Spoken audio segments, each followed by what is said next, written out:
was a tough day before, but I've got all that emotion out. My husband passed away in February this year. He was 44 years old. He'd been having silent heart attacks for some time. Earlier in the day, I'd said goodbye to him. He was going off to do some work, and that was the last time I saw him alive. Utter devastation.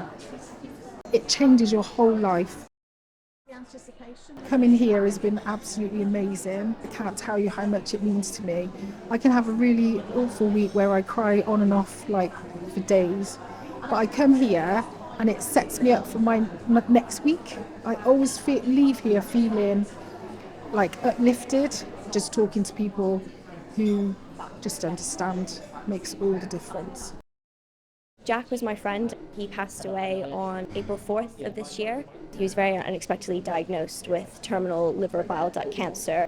I miss him every day and I think about him every single day. I had understood what grief and death was, but then when he passed, it just massively floored me.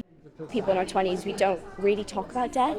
It's can be a bit of like a more morbid subject. Such a privilege to be able to sit in and listen to people's stories. The Grief Kind space is here. She's been absolutely fantastic. Just having this space just to chat to people and have that support, feel like everyone's fully understanding what you're going through. And then I feel like each week that I come, I do just feel a bit lighter and lighter, and that weight's lifted. So it's just a lovely space just to have that space to just grieve and feel your emotions. I'll go on top of a hill and walk around a hill, and that's my way of getting through it. I lost my dad 16 months ago, and it was devastating.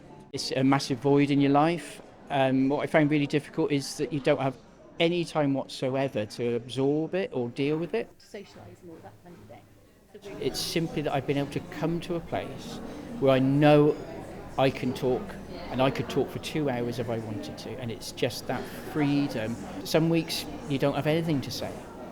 And then some weeks you find suddenly you do, and you can fall to pieces. But it's okay, because everybody will say, yeah, I understand that, I know that feeling.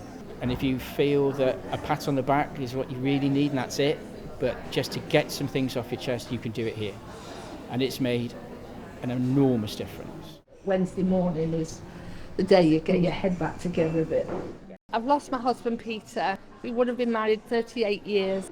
He was in critical care, and 3 days later we had to say goodbye. So I climbed in the bed beside him, and it was the kindest thing to do. It was almost like an out-of-body experience, that it wasn't happening to me, it was happening to somebody else. I saw this bereavement group advertised, and I said, I want to go to that. And they were so welcoming, they gave me a hug, and they wanted to know my story, and they were so supportive and so helpful. We've bonded, we go for drinks, we've had a birthday celebration together, go down the pub. It's just been absolute sanctuary for me. Not feeling like you have to put that face on when you go out. Yeah. You can just be as you are. They're just the best people. It's just so unfortunate that we didn't meet in better circumstances. I think my husband would have loved to meet them as well.